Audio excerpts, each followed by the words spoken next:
Omije Ojumi ń béèrè àánú rẹ̀, bàbá.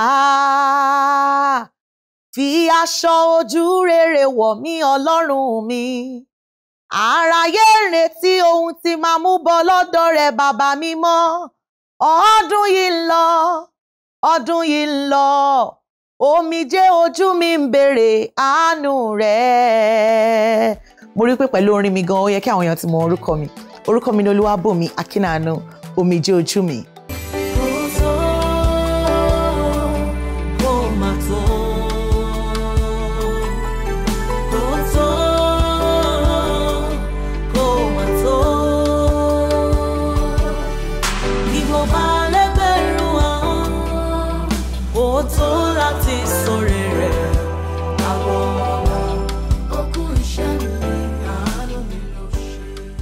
Báwa ṣe dìde, ìtàn yẹn gùn, ó pọ̀, ó fẹ̀ gan.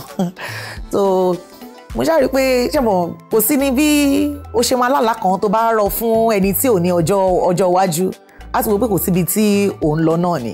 So nǹkan tó mú orin yẹn wá nìyẹn. Mo dẹ̀ rí pé inú album tí Ọlọ́run lò wá láti ti orin yẹn bọ̀, ó jẹ́ orin tí ibẹ̀ yẹn side ibẹ̀ yẹn àwọn èèyàn dìímú gan tí wọ́n ń lò tí wọ́n máa táwọn èèyàn máa sọ pé ó ń trend, ó ń rìn káàkiri.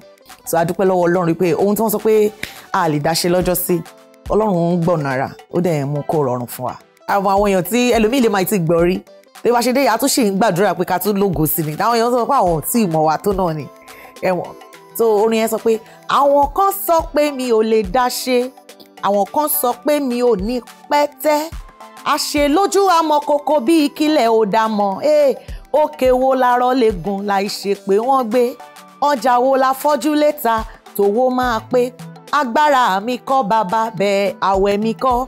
Kì í ṣe pé mo dára, igi lẹ́yìn ọgbà mi. Tó bá yẹ pé inú program kan la wà tó bá ti pariwo igi lẹ́yìn, àwọn èèyàn máa fò sókè ni. Igi lẹ́yìn ọgbà mi ni. So mo máa ń fi orin mi sọ ìtàn nítorí pé ayé mi gangan pàápàá ìtàn ló jẹ́. So ó máa ń rọrùn fún mi láti lè mú ìtàn jáde nínú àwọn orin ẹ̀mí ibi tọ́lọ́run tò mí sí, nítorí pé tí n bá ro gbogbo ìbẹ̀rẹ̀ bíbọ̀ ọ̀nà ṣe rí. Ẹ kú ìgbà kan fẹ́ pé èmi náà mo kàn máa gbé gàrí sílẹ̀ báyìí, kò sí nǹkan tá a máa fi mú, even láti ti rí omi gan lásán. So ìmí tómi bá dẹ̀ wá ń bẹ̀, á data gúngún sí, kó lè ta lẹ́nu díẹ̀ ṣe mọ̀. Àwọn ìjì wọ̀nyí ló mú kí àwa náà lọ máa gbàwẹ̀, àwọn àwẹ̀ ṣe mọ̀ ló sọ̀yàn di aládùúrà. So tí má ti wá ro ibi tí Ọlọ́run kò ṣe pé bóyá gbogbo ẹ̀ ti wọ́n á sọ pé àwọn boys àwọn máa sọ pé ó ti sẹ̀, kò yẹ pé gbogbo ẹ̀ ti sẹ̀ tán náà o. Wá ṣàdúpẹ́ wípé bí Ọlọ́run ṣe tò wá síbẹ̀ ká rántí àwọn tí wọ́n ṣì wà níbi táwa ti kúrò.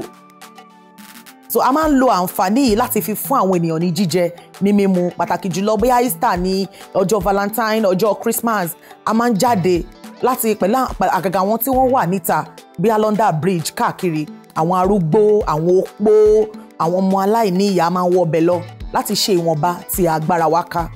Ó máa ń jẹ́ ayọ̀ fún èmi tí n bá dé àwọn ibì kan tí àwọn èèyàn, because ẹlòmíì ò tẹ̀ ní mọ̀ pé èèyàn marry àbí èèyàn dàgbà jùlọ, akọ̀gbáyàn mú látẹ̀yìn lójijì ni. Ṣé mọ̀, ó máa ń jẹ́ ayọ̀ fún èmi. Tá bá tún dé àárín bóyá aṣiṣẹ́ tó ń bì kan tí àwọn ọmọ ta yẹn tán kàn ṣe, mo kàn rí wọn bí ẹni tí wọ́n fẹ́ yọ̀ sí wa lọ́rùn ni. Nítorí àwọn kan tá bá fún wọn gbà mí kò kọ́lé, kò ṣe pé wọ́n tẹ̀ rí ẹ lásán gan-an. Ìwọ ló béèrè fóògò náà. So èmi mo béèrè fóògò. So tó má ti rí wa bẹ́ẹ̀, ó máa ń jẹ́ even kọ̀ọ̀kan tó dọ́dọ̀ wa gan. Àti wọn máa tọwọ́ bọ báàgì àti wọn tó bá dẹ̀ jẹ́ lómi tí wọ́n ní ọ̀gá wọn síbẹ̀, àti máa béèrè àtàlà lè transfer owó síta tó jẹ́ pé tí àmúra wọn dání. So gbogbo bí tá bá dé náà, tó bá tún ṣe bẹ́ẹ̀ fún wa, tá bá tún dé àtún máa gbàdúrà ní wípé Olúwa bá ṣe fẹ́ kó rí gan ló ṣe ń rí, bọ̀ kò tí ì rí bẹ́ẹ̀ tán náà, bọ̀ àṣà dúpẹ́ wípé àyọpẹ́ ó yọ ní gbogbo ẹ̀.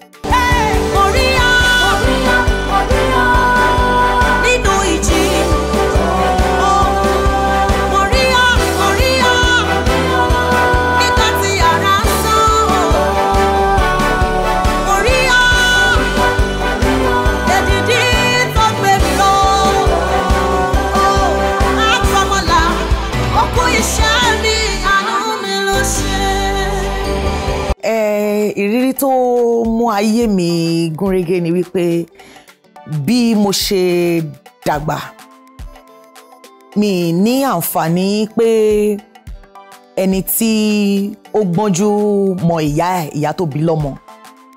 So tá bá wò nísìn ọdún 6 ni ìyá mi ti kú. Báyìí nsìn mo dẹ̀ 43 báyìí nsìn, you know, to be 45.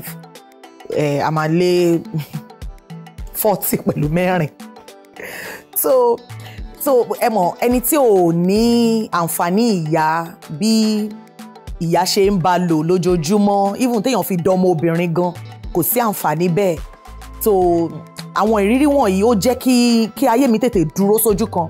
Nítorí máa kọ́ rí pé mo wọlé àdúrà kan, máa rí pé táìmì ẹ̀ èmi nìkan lọmọ kékeré tó máa wà láàrin àwọn màmá àwọn bàbá tí wọ́n wá gbàdúrà ń bẹ̀, you know. Mo ti gba àwọn àdúrà kan lẹ̀, you know, tó yẹ pé òun ló jẹ́ kí ayé mi kó dúró báyìí, torí mo dira mi mú nígbà tí mo ti wẹ̀yìn tí ò sẹ́ni kankan títí di àsìkò yìí. Ẹ mọ̀, gbogbo ibi tí mo tún gbé náà ni mo ṣìn pẹ̀lú àwọn bọ̀dá pásítọ̀ gbogbo wọn àdúgbò gbẹ̀yìn kan náà ni gbogbo wa jọ gbé.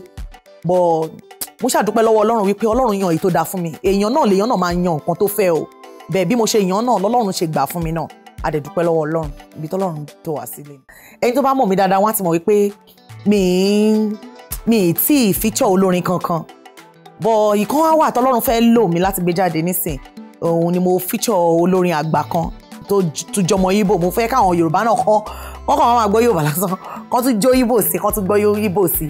So òun ló mú wa lọ sí ọ̀dọ̀ Chigozie Wisdom. Ó dẹ̀ gbà wá láàyè, ó fi àyè gbà mí pé òun máa support wa. Tórin ẹ bá jáde, gbogbo ènìyàn náà mo máa fẹ́ kẹ́ bá mi jáde, kẹ́ bá mi rà. And kí n tẹ̀ sọ fún àwọn èèyàn wípé album mi 7th volume ó máa jáde lọ́dún yìí.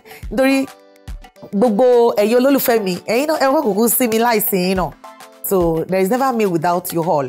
So mo máa fẹ́ tó bá ti jáde kẹ́ bá mi support. But ṣe mọ̀ pé nǹkan kan wà táwa ń ṣe é sìn.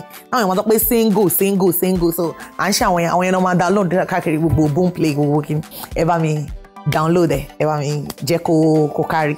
Ẹ ṣé gan. Mo fi yọ́nú Ọlọ́run bẹ̀yín ará. Mo fi yọ́nú Ọlọ́run bẹ̀yín. Mo fi yọ́nú Ọlọ́run bẹ̀yín ará. Kí ẹ fi ara yín fún Ọlọ́run lẹ́bọ ayé mímọ́. Mo fi àkókò yìí sọ fún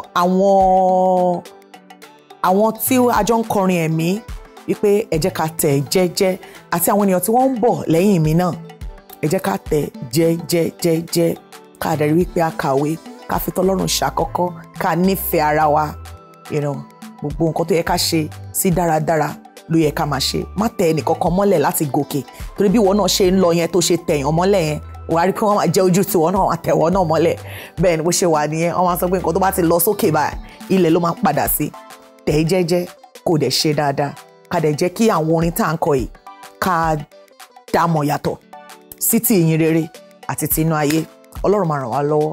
Omije ojú mi ń béèrè àánú rẹ, bàbá. Fi aṣọ ojú rere wọ̀ mí Ọlọ́run mi. Aráyé ń retí ohun tí máa mú bọ́ lọ́dọ̀ rẹ, bàbá mímọ́. Ọdún yìí ń lọ. Omije ojú mi ń béèrè àánú rẹ. Orúkọ mi ni Bunmi Akinnaanu Adéoyè, tí gbogbo ènìyàn mọ̀ sí Omije Ojumi. Mo fi tìfẹ́tìfẹ́ sọ fún gbogbo ẹ̀yin ènìyàn wípé ẹ máa wo Orisun TV, ẹ má yí kúrò ńbẹ̀ o.